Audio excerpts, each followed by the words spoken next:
여러분 안녕하세요. 방구석 리뷰룸의 시간입니다. 최근에 많은 분들께 호응받았던 이 iOS 업데이트 관련된 내용에 이어서 오늘은요 빅서의 새로운 버전 11.3 새 업데이트에 대한 내용을 준비해 봤습니다. 어떻게 잘 쓸 수 있을지에 대한 내용도 포함하고 있으니까 빨리 한번 시작해 보도록 하겠습니다. 자, 보이시죠? 지금 이렇게 소프트웨어 업데이트를 통해서 새로운 버전 빅서 11.3이라고 나오는데요. 이제 이 홈팟을 맥에서도 스테레오로 연결해서 스테레오 무선 스피커로 쓸 수가 있게 됐습니다. 일단 설명해 드리려고 스테레오를 풀어놨는데요. 홈 앱에 들어가시면은 스피커가 두 개 있는 경우 이렇게 원래 각각 나옵니다. 그거를 들어가 보면은 이렇게 스테레오 페어링 생성이라고 있어요. 이걸 누르면은 두 개를 이렇게 묶어주는 거거든요. 그래서 좌우도 선택할 수가 있고 누르면 똥! 이렇게 어느 게 좌우인지도 알 수 있고요. 스테레오 미니라고 이렇게 이름을 해줬는데요. 바로 간편하게 두 개가 묶여 있습니다. 이렇게 되면은 애플 아이디와 와이파이 같은 망을 쓰고 있으면은 자동 인식되기 때문에 스피커 바꾸는 기능을 눌러보면 스테레오 미니가 인식되어 있습니다. 그래서 이걸 선택해주면 이제 이 두 개가 스테레오 스피커로 동작하게 되는 거거든요. 빠방한 음질로 즐길 수가 있는데 다만 이게 시간을 이동한다거나 정지를 한다거나 할 때 딜레이가 생깁니다. 100%의 상상력으로 이제 쓴 가사야. 셋이 아무 말 없는 게 되겠어. 싱크는 잘 맞지만 정지를 눌렀을 때 시간이 걸린다는 게 보이죠? 요게 단점입니다. 그렇지만 영상에서 확실히 파워업된 사운드를 느낄 수 있는 큰 강점이 있죠.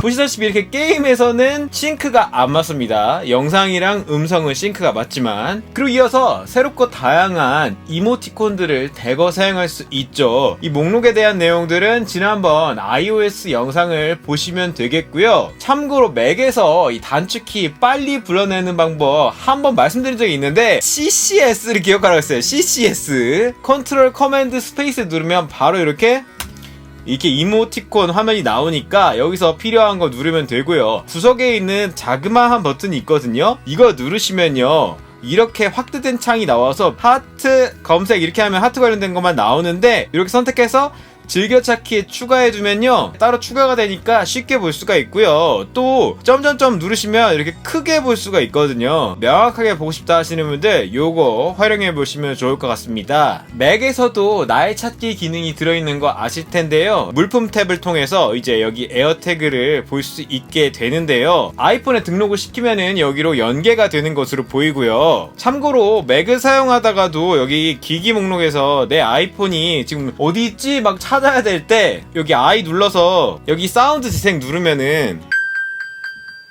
찾아주는 거 요거 맥에서도 쓸 수 있습니다. 인텔 모델과 대비되는 이 M1 모델의 특징은 바로 아이폰, 아이패드 앱을 네이티브로 돌릴 수 있다는 거잖아요. CPU 구조가 다르기 때문에. 제가 지금 여러가지 앱을 띄워놨거든요. 앱에 따라서 창 사이즈를 늘리고 줄이고 할 수 있습니다. 자동으로 리사이징해서 내용이 스케일링이 돼요. 풀스크린으로 앱을 보는 것도 가능하고요. 요렇게 줄여서 보일 수도 있고요. 특히나 루마퓨전 맥에서 M1 맥에서 할 때도 이렇게 전체 화면으로 보는 거 외에도 스케일링이 이렇게 굉장히 플렉서블하게 됩니다. 앱에 따라서 갖고 있는 UI의 최대 해상도 버전을 사용하도록 더 개선이 됐다고 하고요. 모바일 앱을 정말 새로운 느낌으로 활용할 수 있습니다. 그렇지만 모든 앱이 다 대응하는 게 아니라서 앱에 따라서 완전히 고정되어 있는 앱들은 이게 적용되지 않습니다. 그래서 이런 게임 같은 거는 크기 조절이 되지 않아요. 앱에 따라서 정해져 있다. 그리고 또 중요한 부분이 iOS 게임처럼 이렇게 딱 이렇게 모아놨는데 다만 터치를 기반으로 하고 있기 때문에 조작성에 문제가 따르는 게임들이 있었습니다. 그런데 그 부분을 보완할 수 있는 새로운 모드가 들어갔어요. 아이패드 게임을 불러온 건데 트랙패드를 이용해서 이렇게 강제로 해줘야 되는 건데 환경 설정에 가면은 여기 터치 대체 모드 이거 기존에 있었는데 조금 새로워졌습니다. 이거를 키게 되면은 말 그대로 키보드에 옵션 키를 누르고 있는 동안에는 트랙패드가 마치 아이패드의 축소판처럼 되기 때문에 그 해당하는 위치를 누르면은 아이패드를 터치하는 것처럼 시뮬레이션 해주는 그 부분이 이제 강화가 돼서 기기를 이렇게 기울여야 되는 틸팅해야 되는 모션도 흉내낼 수가 있습니다. 있습니다. 그래서 WASD 여기 있는 요 키를 누를 때 가상으로 기기를 기울여주는 것처럼 시뮬레이션 해줄 수가 있고요. 그거와 별도로 이제 게임 제어라는 기능이 들어갔습니다. 기존에도 아이폰이나 아이패드에 패드를 지원하는 게임의 경우에는 요 컨트롤러 에뮬레이션을 키면 이제 키보드랑 트랙패드로 쓸 수 있게 해주는 건데요. 키보드 및 트랙패드 모드랑 키보드만 모드가 있습니다. 자, 이렇게 움직이죠. 키보드로 지금 움직이고 있는 거예요. 트랙패드 쓰지 않고. 그래서 트랙패드로 뭐 에이밍을 하고 싶다 그러면 이렇게 에이밍을 해서 쏜다든지 요렇게 나름 게임에 적합한 스타일대로 맞춰져 있긴 한데 키 변경이 안 됩니다. 그래서 이런 부분은 단점이기 때문에 알아두셔야 될 것 같고요. 기존에 제가 아이메이징이라고 아이폰 관리 프로그램을 이용해서 본인이 갖고 있는 앱을 설치할 수 있는 기능을 소개해드린 적이 있는데 이렇게 안 됩니다. 이제 이게 개발자가 허용하지 않은 부분, 사인이 되지 않는 부분은 이제 설치할 수 없다고 막혔기 때문에 아쉬워하실 분들이 정말 많을 것 같고요. 개발사들이 아이폰 및 아이패드용 앱으로 검색을 풀어주지 않으면 안 나오는 앱들이 많기 때문에 이런 부분에 있어서 조금 더 유연한 확대가 필요할 것 같습니다. 그리고 기존에 깔은 앱도 일부는 실행이 아예 안 되더라고요. 그래서 이런 식으로 권한이 없어지는 문제가 생겼습니다. 이런 거는 또 되니까 뭔가 새로운 방식으로 이걸 또 활용할 수 있게 하는 방법이 나온다면은 그거는 일단 기다려보면 좋을 것 같고요. 맥OS의 시리도 음성이 추가가 됐는데요. 이렇게 1, 2, 3, 4로 이제 나뉜다고 말씀드렸죠. 참고로 저는 시리를 듣는 기기가 굉장히 많기 때문에 이런 맥 같은 경우에는 눌러서 하는 걸 선호하거든요. 요 마이크 길게 누르기라고 되어 있는데 여기 이렇게 키보드에 보면은 F5 위에 이렇게 마이크 모양이 있어요. 이게 바로 단축키거든요. 오늘 서울 날씨 어때? 현재 서울특별시의 온도는 섭씨 18도이며 날씨는 맑은 상태입니다. 요렇게 쓰시면 일단 훨씬 더 간편하고요. 내 사용자화로 나는 컨트롤 A로 할 거야. 그럼 컨트롤 A 누르면 이렇게 등록이 되니까 본인이 자주 쓰는 걸로 이렇게 지정해서 쓰시면 됩니다. 그리고 이제 새로 발표된 컬러풀한 아이맥, 애플 실리콘 아이맥이 있죠. 거기에 들어있는 화면 보기를 쓸 수가 있는데 기본 상태에서는 안 보이게 숨겨져 있습니다. 치사하게. 요 파인더에 여기 컴퓨터로 이동하시면은 본인의 SSD로 들어갈 수 있죠. SSD에 시스템으로 간 다음에 라이브러리로 가시면은 아래쪽에 스크린 세이버스라는 항목이 있습니다. 여기에 가서요 헬로우라는 이 세이버가 있거든요. 이거를 바깥으로 끌어다 놓으세요. 자, 끌어다 놓고요. 요거의 이름을 바꿔줍니다. 엔터키를 눌러서 my 이렇게 해줄게요. 이걸 실행하면요 이렇게 새로운 거를 설치하겠다 나오고요. 설치해주면 요 안녕하세요가 생겼거든요. 오, 요렇게 화려한 각국의 인사들을 볼 수가 있어요. 인테리어 느낌으로 이렇게 켜놨을 때도 상당히 산뜻한 느낌을 만날 수가 있을 것 같습니다. 요거 애플 뮤직으로 음악을 들을 때 여기 있는 리스트를 누르면은 재생 목록이 나오죠. 근데 이제 여기 무한대 버튼 있거든요. 이걸 누르면 자동 재생이 토글이 돼서 비슷한 장르의 유사한 내가 좋아하는 감성의 음악을 계속 무한대로 추천해 줍니다. 내 취향에 맞는 음악을 계속 듣고 싶을 때 유용한 기능입니다. 그래서 끄면 사라지고요. 키면 이렇게 비슷한 음악들이 새롭게 추천이 쫙 된다는 거.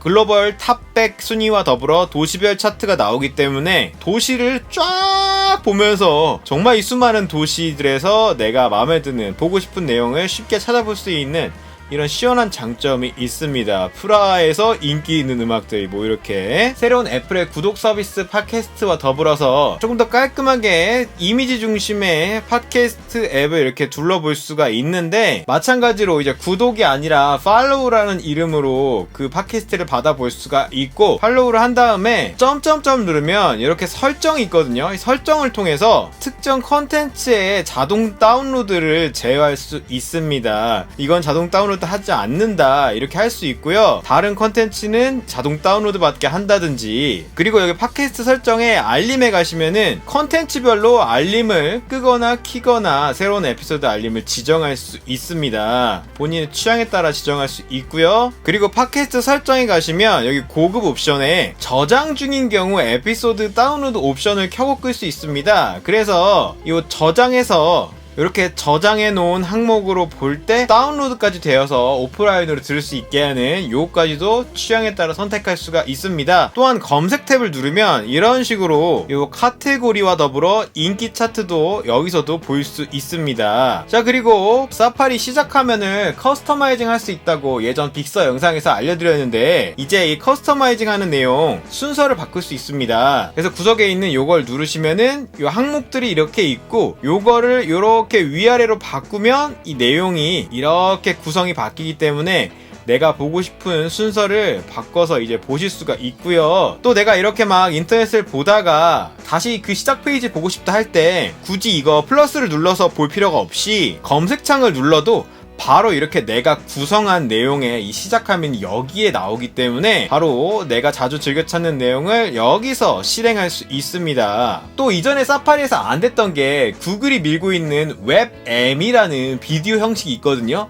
그거 재생이 안 됐었는데 이제 재생이 가능합니다. 이제 이렇게 테스트 사이트에 들어가도 컨그레츄레이션이라고 나오죠? 지원이 된다고 이렇게 나옵니다. 그래서 바로 재생을 해보면은 요 웹M 형식의 비디오가 아주 잘 재생이 됩니다. 그리고 흔히 우리가 알고 있는 OGG라고 또 이 볼비스 코덱이 있는데 그것도 이제 사파리에서 바로 재생할 수 있고요. 자, 그리고 미리 알림 관련된 내용입니다. 이 부분도 iOS에 있었지만 플러스 눌러서 추가할 수 있는 거 아시죠? 그런데 이거 자연어 처리가 되기 때문에 다음 주 화요일 저녁 8시 이렇게 하면은 바로 요 시간 제한 요거 됩니다. 이렇게 미리 알림을 만들어 놓고 여기 정렬 기능이 있어서 이제 마감일 기준으로 할 건지 생성일 기준으로 할 건지 요거 정렬하실 수 있고요. 또한 수동으로 해갖고 요거를 이렇게 아래쪽에 내려놓는다, 이 순서대로 이렇게 한다 했을 때 아이폰에 그대로 동기화가 되기 때문에 보고 있는 순서대로 다른 데서도 볼 수가 있고요. 여기 스마트 리스트라고 자동으로 분류해주는 것도 이렇게 꾹 누르시면 순서를 이렇게 바꿀 수 있습니다. 그래서 이렇게 다른 순서를 내가 배열해서 볼 수 있는 점, 이 파일에서 프린트를 누르면 내가 지금 보고 있는 이 목록을 프린트할 수 있고요. 프린터가 지금 없다 해도 아래쪽에 PDF 저장 기능이 있기 때문에 미리 보기에서 열기 딱 누르면 파일로 변환이 돼서 이렇게 PDF로 확인할 수 있고요. 물론 선택도 가능하고요. 저장 누르면은 다른 폴더나 다른 위치에 추가적으로 저장할 수 있습니다. 그리고 이어서 iOS에도 추가 지원되는 플스5의 듀얼센스 패드, 그리고 엑스박스 시리즈 X의 이 신형 패드까지 맥에서도 지원합니다. 블루투스 탭에 듀얼센스 와이어리스 컨트롤러 연결했다고 이렇게 나오죠. 맥에서 특히 M1 맥에서도 스팀 게임 할 수 있거든요. 맥용으로 지원되는 게임. 저는 SSD에 게임을 담아갖고 요 하데스라고 굉장히 재밌는 게임 있거든요. 이것도 잘 되더라고요. 오, 막힘없이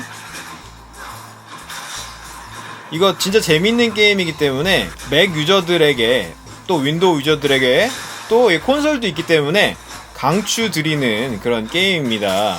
오, 잘 되죠. 이거 M1 에어 기준으로 2048-1280으로 해놓고 하고 있는데 약 200프레임 전후로 왔다 갔다 해요. 그러니까 아주 쾌적하게 즐길 수 있어요. 맥에서 진짜 재밌는 게임 하고 싶다 하시는 분들 하데스 꼭꼭 해보시길 추천드립니다. 요 듀얼센스 패드로 완전 잘 되는데 진동은 안 되더라고요. 그런 부분은 아쉽지만, 그리고 마지막으로 이 맥에 관하여 누르시면은 이렇게 이제 서비스 항목에서 하드웨어 보증 기간이랑 또 내가 애플케어 플러스 들어놨으면은 그 애플케어 관련된 내용도 바로 여기서 이제 확인할 수 있고 AS 관련해서 바로 연결할 수가 있습니다. 그리고 맥의 보안을 우회해서 멀웨어를 설치할 수 있는 보안의 허점이 있었거든요.